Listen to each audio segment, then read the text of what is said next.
Have had enough, ladies and gentlemen, of the globalists trying to screw everything up. Their GMO, their toxic poison, their drug into the kids, their deadly vaccines to brain damage everybody. The New World Order is the enemy, and its control of Europe, the United States, England, Australia, New Zealand, and much of the planet needs to end. They're allied with the Chi-Coms, who are about as evil as it gets. And Russia, ladies and gentlemen, is in their crosshairs, period. And they got the neocons and the controlled left and all of them wanting a big fat war to haul Obama's bacon out of the political fire so they can get their whole agenda through. The war with Russia is the false flag, ladies and gentlemen. It is the diversion. Ukraine crisis. U.S. to sell some crude oil from Strategic Petroleum Reserve in latest tit-for-tat with Russia strongman Putin. Venezuela burns as anti-government protests continue in Caracas. This is not Ukraine, it's Venezuela, the News of Australia reports. While the world has been focused on a missing plane, violent clashes have set the country's capital on fire. Student protesters have clashed with soldiers in the streets of Caracas again today, as 3 more fatal shootings raise the death toll to 25, as a month of demonstrations against Venezuela's socialist government intensifies. Around 3,000 supporters and opponents of Venezuela's president took to the streets of the country's capital to mark the 1 month since the protest erupted.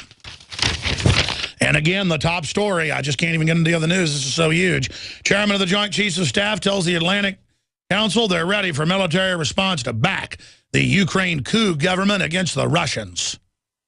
And the Russians are massing hundreds of thousands of troops, the New York Times reports, on their border. Isn't that just special? And I guess, you know, Obama's on vacation again. And he can shoot hoops. So, you know, where Hitler failed and where Napoleon failed.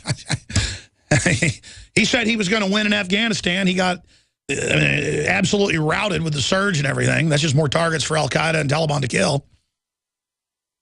Because resistance is victory. And you don't have the moral high ground being in Afghanistan 12 years. You don't have the moral high ground attacking Russia. You don't have the moral high ground doing all this stuff. This is not our government doing this, ladies and gentlemen. Only crazy people would do stuff like this, or people that stand to gain off crises, who make money off all the different sides. And that's the globalist. That's George Soros, that dirtbag. He was 14, 15 years old and a Nazi collaborator who would infiltrate and knew the Jews' different tactics to try to evade being picked up in Eastern Europe. And he would go around and find them and shake them down and send them to the forced labor camps. And he's the guy financing getting rid of free speech and the Second Amendment, and who has groups he finances like Media Matters calling for us to basically be shut down. And he's over there trying to start war with Russia. I mean, how crazy is a 15-year-old Nazi collaborator who's now almost 90 years old, 80-something? How old is that son of a... Oh, man, I tell you. I mean, I am just sick of it. I am so tired of this person who's just going to make money off the crisis. Makes money trying to bring down England, make money off trying to bring down Australia, makes money off trying to bring down the dollar. He is a wrecker. You know who the wreckers were. They've had them in every culture, but England has the most famous wreckers. Going back about 400 years ago down by Cornwall on the southern coast, they would put up fake lighthouses during foggy weather.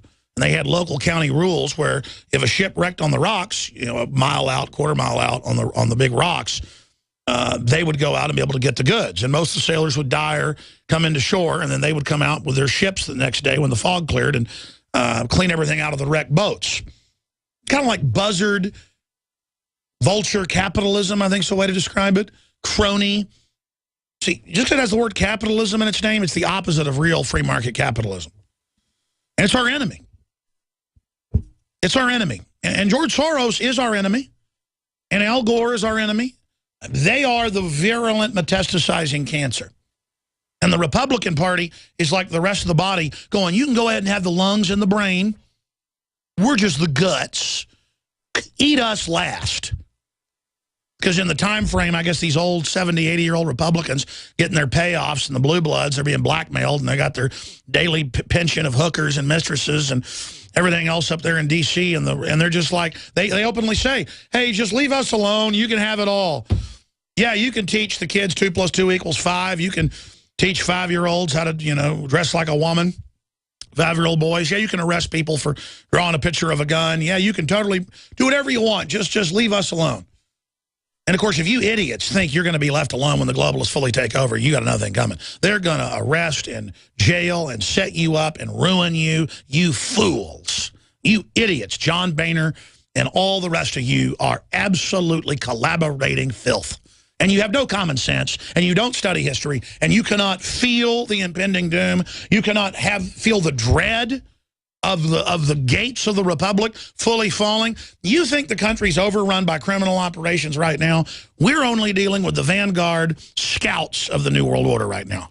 When those shields and those gates, when the hedge, which is starting to fall, when the gate goes down, folks, the New World Order literally has hated American barbarian guts.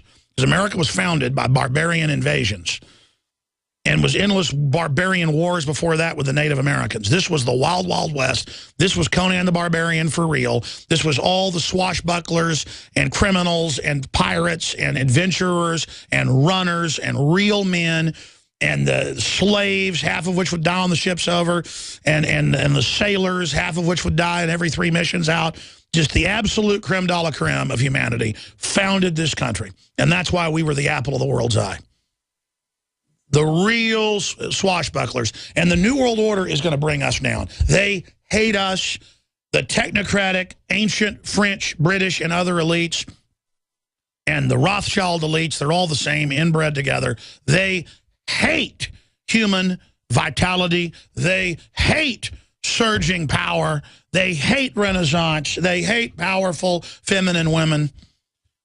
Man, I saw a painting one time that I want to get a print of. If you type in cave woman, it's a painting from like the 18th century.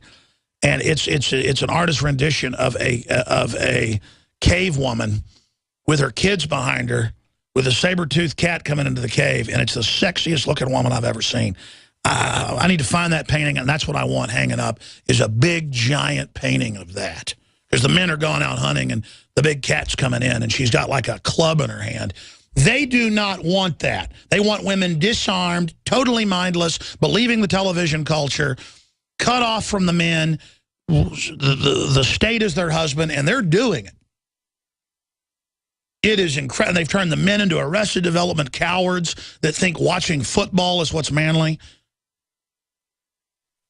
I've kind of digressed, ladies and gentlemen. The point is that the globalists want us domesticated so they can do whatever they want to us and use us.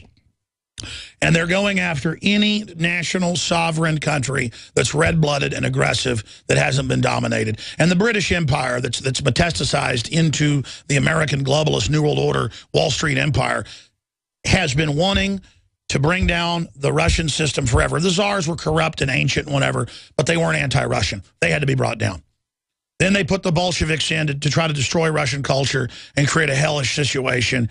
And then now that's been rejected by Alexander Solzhenitsyn and others. And there's a battle within the heart and soul of Russia for the Solzhenitsyn vision of a strong nationalistic Russia with children and a growing population moving forward, and the old Bolshevik attitudes that are still there. But the lust, and I don't mean that in a bad way, but the drive, the hunger for true liberty is in the Russians.